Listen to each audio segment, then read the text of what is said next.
पेश खिदमत है हालात हाजरा का प्रोग्राम जहानुमा। आज जहानुमा में जिन मौज़ूआत का इंतखाब किया गया है वो इस तरह हैं। अमरीकी फौज ही कोरोना वायरस को वुहान लाने के जिम्मेदार, चीन के सीनियर मुशीर का दावा। मुल्क में कोविड-19 से पहली मौत की तस्दीक। डोनाल्ड ट्रंप ने लोगों पर यूरोप से अमरीका आने पर पाबंदी आयद की। जबरी मजदूरी के मामले पर अमरीका ने जिंजियान से दरामदात पर पाबंदी का मुतालबा किया। जानलेवा रॉकेट हमलों के बाद इराक में कशीदगी में इजाफा और रूस के साथ अदलब में जंगबंदी की तफसीलात पर इत्तफाक, तुर्की का दावा। चीन के वुहान से पूरी दुनिया में फैले कोरोना वायरस से मुतालिक खबरें आज भी अखबारों में नुमाया हैं। अलबत्ता हिंदुस्तान टाइम्स ने अपनी एक रिपोर्ट में कहा है कि इस वबा के फैलने से मुतालिक चीन और अमरीका के दरमियान लफ्जी जंग शुरू हो गई है। बीजिंग ने जुमेरात को इल्जाम आयद किया है कि इस बात का इम्कान है कि अमरीकी फौज ही इस वायरस को वुहान लाई थी, जिसके बाद ये वायरस मुसलसल फैलता रहा। रिपोर्ट के मुताबिक चीन की वजारत खारजे के तर्जुमान झाओ लीजियान ने अमरीका के सेनेटर फॉर डिजीज कंट्रोल के डायरेक्टर रॉबर्ट रेडफील्ड के उस बयान का हवाला दिया है जिसमें उन्होंने कहा था कि कुछ अमरीकियों की मौत जो बज़ाहिर इन्फ्लुएंजा से हुई है, कोरोना वायरस के इन्फेक्शन की वजह से थी। जनाब झाओ ने, जो वजारत खारजा के इतलात के डायरेक्टर जनरल भी हैं, ट्वीट करके कहा है कि सीबीसी पकड़ी गई है। अमरीका में सबसे पहला मरीज कब मिला था, इससे कितने लोग मुतासर हुए थे, उन अस्पतालों के नाम क्या हैं। हो सकता है कि ये अमरीकी फौज हो जो इस वबा को वुहान लेकर आई। आप शफाफियत बरतें, अपने आदाद-ओ-शुमार अवाम के सामने लाएं। अमरीका को हमारे सामने वजाहत करनी चाहिए। रिपोर्ट के मुताबिक इससे पहले जनाब झाओ ने रेडफील्ड के इस बयान का हवाला दिया जो उन्होंने वाशिंगटन की एक मीटिंग में दिया था। अलबत्ता उन्होंने अपने इल्जामात की वजाहत नहीं की।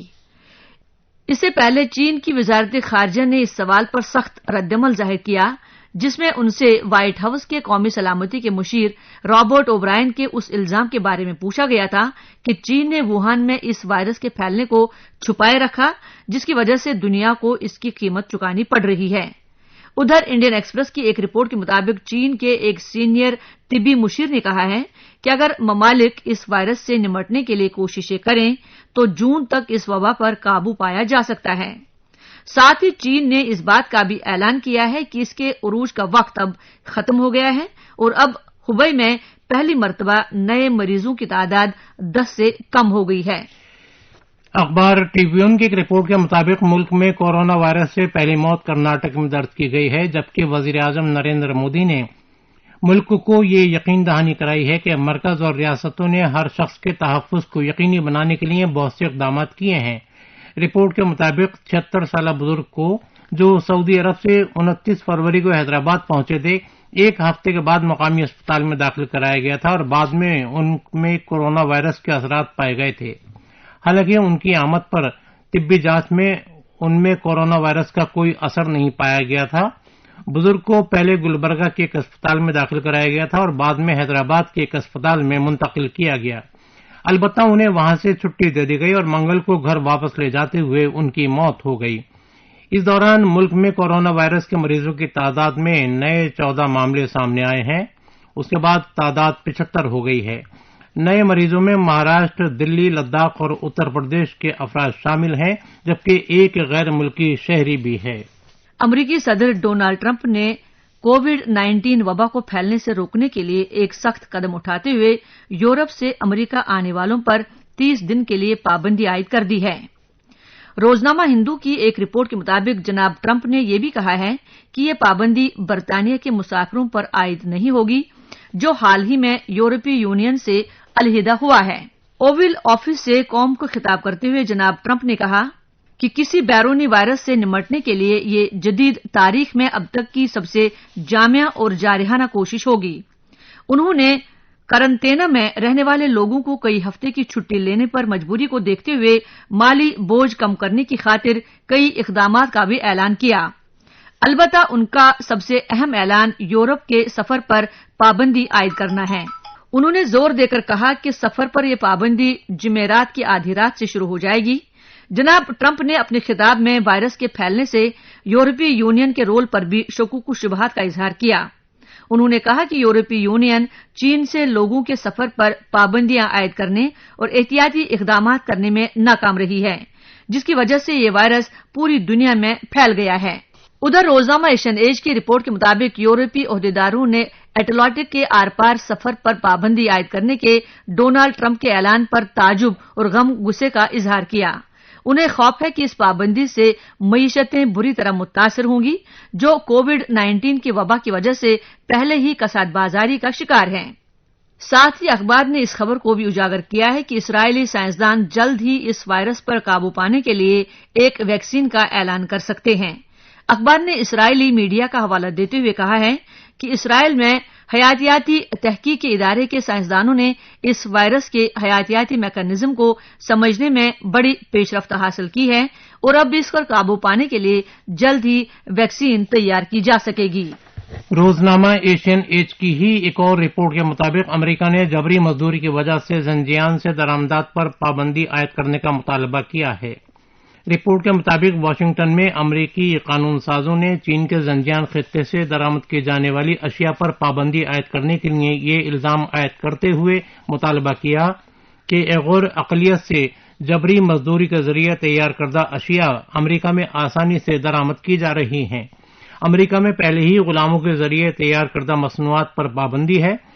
حقوق انسانی کے گروپوں کا کہنا ہے کہ زنجیان میں 10 لاکھ سے زیادہ ایغور اور دیگر اقلیتوں کو جبری کیمپوں میں رکھا گیا ہے اور ان سے مصنوعات تیار کرانے کے لیے جبراً مزدوری کرائی جاتی ہے۔ ریپبلکن کے ایک سینیٹر مارکو روبیو کا کہنا ہے کہ زنجیان میں جاری یہ تشدد انسانیت کے سب سے بڑے سانحوں میں سے ایک ہے۔ انہوں نے مزید کہا ہے کہ سن 2020 میں اس طرح کا جبر و تشدد ناقابل یقین ہے۔ انہوں نے مزید کہا ہے کہ ہم اچھی طرح جانتے ہیں کہ کئی بین الاقوامی اور چینی کمپنیاں ایغور اور دیگر مسلم اقلیتوں کے جبری استحصال میں ملوث ہیں۔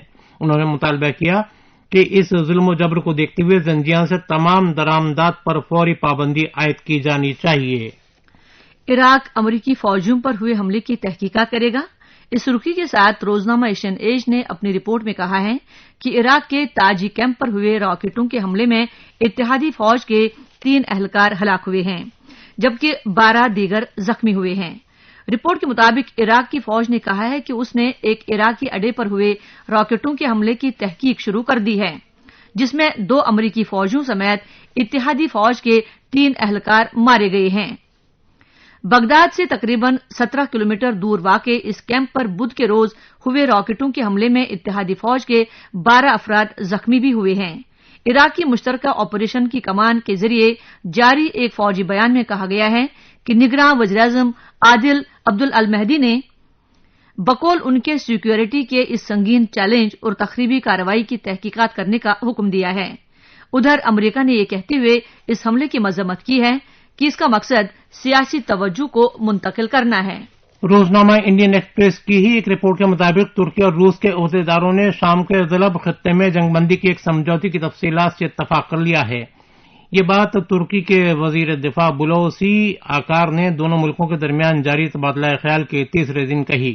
پچھلے ہفتے ترکی اور روس جو شام میں جاری جنگ میں ایک دوسرے کے حریف کی حمایت کر رہے ہیں، ادلب میں تشدد کو روکنے کے لیے جنگ بندی پر رضامند ہو گئے تھے۔ شام میں جاری جنگ میں اب تک تقریباً 10 لاکھ لوگ بے گھر ہو چکے ہیں۔ معاہدے کے تحت ترکی اور روس کی افواج شام کے مشرقی اور مغربی علاقے کو جوڑنے والی شاہراہ پر مشترکہ گشت کریں گی تاکہ ایک محفوظ راہداری فراہم کی جا سکے۔ اس سلسلے میں روس کا ایک وفد معاہدے کی تفصیلات پر تبادلہ خیال کے لیے اس ہفتے انقرہ پہنچا تھا۔ روس شام کے صدر بشار الاسد کی حمایت کرتا ہے، جبکہ ترکی باغیوں کا حامی ہے جو تقریباً 9 سال سے بشار الاسد کے خلاف لڑائی لڑ رہے ہیں۔ ابھی آپ سن رہے تھے حالات حاضرہ کا پروگرام جہانما۔